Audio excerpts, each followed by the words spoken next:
दोस्तों, आज का ये वीडियो तो मैं नहीं डालने वाला था, नहीं बनाने वाला था, लेकिन फिर सोचा कि ये वीडियो में इस तरीके की बातें हैं कि अगर आप लोगों को नहीं बताऊं तो ये जो है अच्छा नहीं होगा। ये बात सभी लोगों के लिए जानना बेहद ज़रूरी है।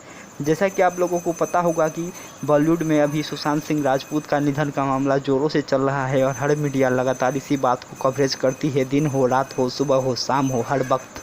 लेकिन इसमें अपने सियासी रोटी सेकना भी सियासी दलों ने बंद नहीं किया है और ख़ास करके इसमें बीजेपी वालों की तो दाग देनी होगी कि किस तरीके से किसी के मौत पर, किसी के परिवार में गम टूटा है, उस पर भी राजनीति किया जा सकता है। और इसमें खास करके बीजेपी के एक राज्यसभा सांसद है सुब्रमण्यम स्वामी, उनकी तो दोहरी चरित्र सामने आ चुकी है। उनको जिस तरीके की बातें वो रख रहे हैं, जिस तरीके से वो बोल रहे हैं, उनकी तो मानो लाश पर राजनीति करने की आदत है। इस तरीके की नमूना और उदाहरण वो पेश कर रहे हैं। आप सभी को बता दूं कि जो सुब्रमण्यम स्वामी है वो लगातार इस मामले में बोलते आ रहे हैं, शुरुआत से बोलते आ रहे हैं।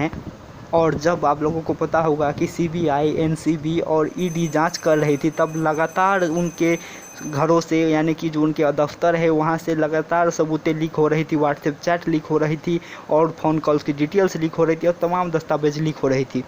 जो सबूत इस केस की पूरी गंभीरता को चेंज कर सकती है, पूरी थ्योरी को चेंज कर सकती है, वो सारे व्हाट्सएप चैट जो कि कथाकथित डिलीटेड व्हाट्सएप चैट को रिकवर कर रही थी ईडी, सीबीआई और एनसीबी, वो सारे लीक हो रहे थे मीडिया में। और उस पर बहुत शान से सुब्रमण्यम स्वामी, जो कि बीजेपी के राज्यसभा सांसद है, वो मीडिया में आकर के उस पर बयान देते थे, उस पर जो है अपनी टिप्पणी देते थे, रिया चक्रवर्ती के खिलाफ बोलते थे। और उसी व्हाट्सएप चैट से उन लोगों ने तो दोषी साबित करके सजाए मौत का भी ऐलान कर दिया था। लेकिन जब आज वहीं की तरफ से, एनसीबी की तरफ से, सीबीआई की तरफ से, ईडी की तरफ से जब ये सामने आना बंद हो गया और जैसे ही एम्स का रिपोर्ट आया सुशांत सिंह राजपूत मामले में और वो मीडिया में लीक हुआ, उस पर सुब्रमण्यम स्वामी को बहुत ही ज़्यादा दुख हो गया। और मानो क्या हो गया, इसे भारत के इतिहास में पहली बार हो गया कि कोई चीज़ लीक हो गई और सुब्रमण्यम स्वामी वो बात को अपने संसदीय समिति तक ले गए और वहाँ पर भी उठाया और गंभीर बात बताया इसको। तो मैं उनसे पूछना चाहता हूँ, अरे सुब्रमण्यम स्वामी जी,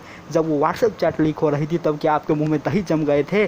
तब क्या आप बोल नहीं पा रहे थे कि कहाँ से लीक हो रही? तब तो आपकी बड़ी टिप्पणियाँ आती थी, आपकी बड़ी उस पर अपनी राय आती थी। लेकिन आज जब रिपोर्ट सामने आई है, जब सच्चाई सामने आ रही है, तो आपको बहुत कष्ट हो रहा है, क्योंकि सच्चाई आप लोगों के थ्योरी के खिलाफ नहीं है। आप जिस राजनीति पर उतर आए थे, जिस लाश पर राजनीति कर रहे थे, जिस मृत्यु पर राजनीति कर रहे थे, वो अब आप लोगों की चलने वाली नहीं है। उस पर सच्चाई का पर्दा उठ गया है। तो आज आप लोगों को बहुत दुख कष्ट हो रहा है। आर एस सुब्रमण्यम स्वामी जी, अगर आपका हिम्मत है और आप सचमुच सुशांत सिंह राजपूत को न्याय दिलाना चाहते थे, तो अब उस वक्त क्यों नहीं बोले, जब उस समय व्हाट्सएप चैट हो, कॉल डिटेल्स हो और तमाम सबूत मीडिया में लीक हो रहे थे। लेकिन तब आपको तो बहुत मज़ा आ रहा था, क्योंकि आपके हिसाब से चल रहा था। लेकिन जब अब आपके खिलाफ एम्स का रिपोर्ट आया है, तब आपको बहुत कष्ट हो रहा है। तो सुब्रमण्यम स्वामी के दोहरा चरित्र और मौत पर राजनीति जो बीजेपी कर रही है बिहार विधानसभा चुनाव के लिए, वो बिल्कुल स्पष्ट तरीके से सामने आ गया है। और बीजेपी और जो सुब्रमण्यम स्वामी है, उनका दोहरा चरित्र जो राजनीति करने की कोशिश कर रहे थे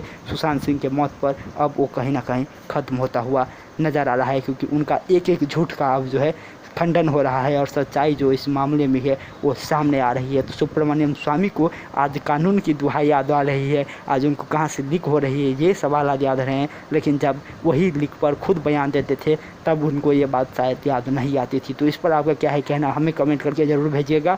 चैनल को सब्सक्राइब कर दीजिए, बेल आइकन का बटन जरूर दबाइए, क्योंकि निष्पक्ष खबर मिलेगी सिर्फ यहाँ और कहीं नहीं। बने रहिए एम नेटवर्क के साथ। नमस्कार, धन्यवाद।